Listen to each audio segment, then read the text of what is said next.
Good morning. Today I'm coming to you from the Baltimore City Emergency Operations Center, and I'm joined today by the Office of Emergency Management, the Baltimore City Fire Department, Department of Public Works, and Department of Transportation. We have been closely monitoring the path of Tropical Storm Isaias and preparing for the potential of flooding in low-lying areas throughout Baltimore City. I strongly encourage all residents to prepare now for possible floodings in areas near the harbor and other waterways, including areas near Thames Street and Fells Point, areas near Smith Avenue and Falls Road, and the Clipper Mill Business Park. Residents should move their cars to higher ground as soon as possible and secure all outside furniture and trash cans. The Caroline Street Garage, located at 805 South Caroline Street, and the Fleet Street and Eden Street Garage, located at 501 South Eden Street, will be open from noon today, Monday, August the 3rd, until Wednesday, August the 5th, so that residents can park their cars in the garage at no charge to avoid possible flooding in the area. Space is limited and available on a first-come, first-served basis. Vehicles must be moved out of the garage by 7 a.m. on Wednesday, August the 5th, to avoid any fees. The Department of Transportation has sandbags available for all city residents. The sandbags will be available until 4 p.m. today at the intersection of Thames and Broadway. Residents must show proof of identification and will be limited to 10 sandbags each on a first-come, first-served basis, weather and supplies permitting. Residents will need to fill their own sandbags, and they are required to wear masks and social distancing while there. City crews are also taking actions early to clear the storm drains. If residents are able to clear storm drains of debris around their property, we ask that they please do so to prevent flooding. If you experience a basement backup or sewage, please call 311 to report it immediately. I can't stress this enough. If a road is flooded, turn around. Do not drive through it. Turn around and find an alternate route. We're expecting downed trees and power outages, and we are working closely with BGE and all city agencies to get power restored and roads cleared quickly during and after the storm. For power outages and down power lines, please call BG&E at 877-778-2222. Again, that's 877-778-2222. For trees that are blocking roadways, please call 311. And also, always for emergencies, please call 911. I ask that all residents do their best to stay informed during the storm event and tune into your local news for more information. Now I will ask Chief Jay Wallace, the Baltimore City Emergency Manager, to come up to brief the public on the city's preparation. Thank you, Mayor Young, and good morning. As of early this morning, Baltimore City remains in the path of this tropical storm. We have a good idea where the storm is tracking. However, these storms can be very unpredictable. Over the past 36 hours, city agencies have been making plans and preparing contingency plans in advance of this storm. Citizens should expect power outages, flooding, debris, and other disruption as the storm makes landfall on the East Coast. This storm is expected to have a wide impact no matter where the center of the storm is. Citizens should use the remaining hours of today to get better prepared. Here are some of the absolute essentials: a battery-powered radio with extra batteries and a fully charged cell phone. If the power goes out, a battery-powered radio may be the only way to receive information. Another essential: flashlights or battery-powered lanterns with extra batteries. These are essential even during relatively brief power outages. We ask that you do not use candles, and that if you do use a generator, you use your generator at an adequate distance away from your home to avoid carbon monoxide exposure.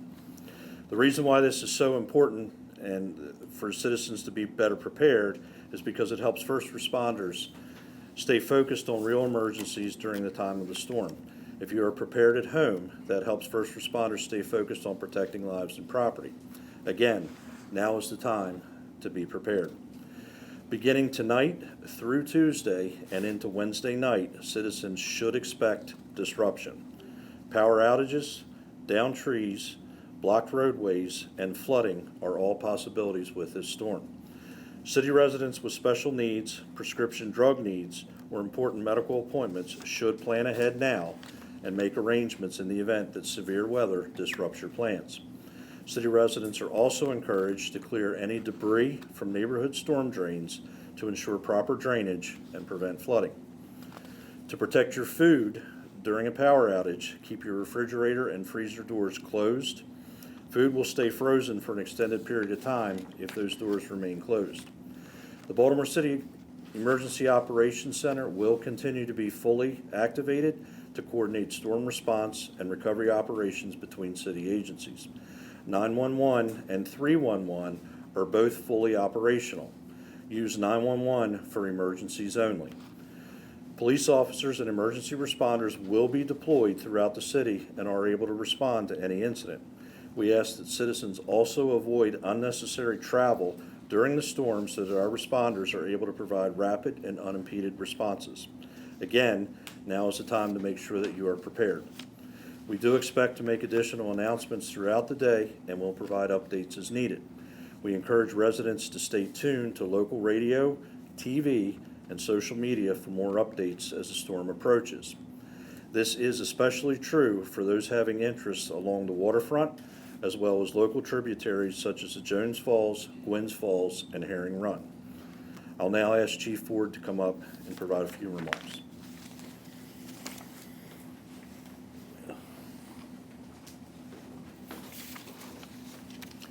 Good morning, everyone.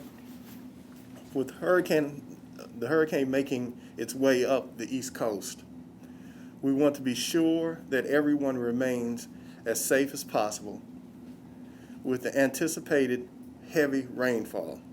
As Mayor Young mentioned, preparations are underway to help residents living in high flooding areas. To that end, we are encouraging those who live around the Jones Falls, Gwynns Falls, and Herring Run areas to move your vehicles from lower levels and always to turn around. Don't drown when driving and faced with high water levels. Any attempts to drive through a flooded roadway is dangerous. You risk the chance of getting stuck or even submerging in water. Just 6 inches of moving water can knock you all down and knock you off your feet. 1 to 2 feet of moving water can sweep your car away. Again, our hope is that with the hurricane moving in our area, that everyone remains safe and protected. With that, I'll turn it over to Director Matt Garbach, Public Works.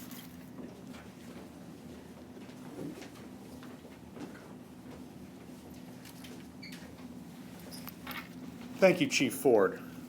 My name is Matt Garbark. I'm the Acting Director of the Department of Public Works.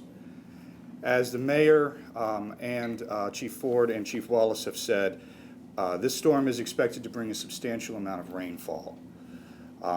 Regardless of whether the storm drains are completely clear or not, there is going to be a capacity issue with draining that much rain as quickly as possible. So if areas that have flooded in the past, I would suggest people expect them to flood again and move your vehicles and everything else immediately. The importance of moving and removing trash and debris from storm drains around your house, if you can, is critical. Think of an hourglass. The tighter the constriction of it, the slower it drains. So please, even small debris and small trash that gets into the storm drain can be significant, especially when we have a large amount of rain coming. In terms of our sanitary sewer lines, with this much rain, we also expect a lot of water to seep into our sanitary sewer. This mixes with the normal sewage that is being treated and conveyed to the treatment plants and can cause backups in people's basements. As Mayor Young indicated, call 311 immediately if you have a backup of sewage in your basement. Do not touch the sewage. Do not try and clean the sewage. Get a professional to do that. It is dangerous, it is unhealthy, and it can cause serious exposure risks if people do try to touch it or deal with it without proper procedures. We also are asking people today to please check your gutters and your downspouts. Make sure that they're clear of any debris that could impact the flow of the water. Also, please make sure that the downspouts are clear and the water has a clear way of exiting and not blocking or pooling near your house. We also suggest that people take the time to check their sump pumps in their basements. Make sure that if there is a battery backup, that the batteries are there and that the batteries are fully charged and replaced. These are a few things that we are suggesting that you do that can make a significant difference and hopefully avoid significant issues with flooding. With that, I'd like to turn it over to the Director of Transportation, Steve Sharkey.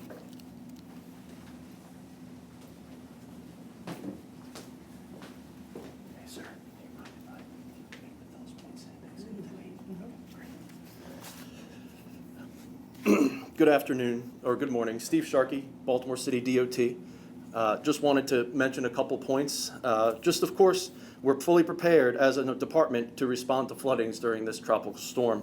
Our teams have been preparing since yesterday afternoon. DOT will have emergency crews and equipment on standby in the event of flooding and possible signal outages for the safety of city residents.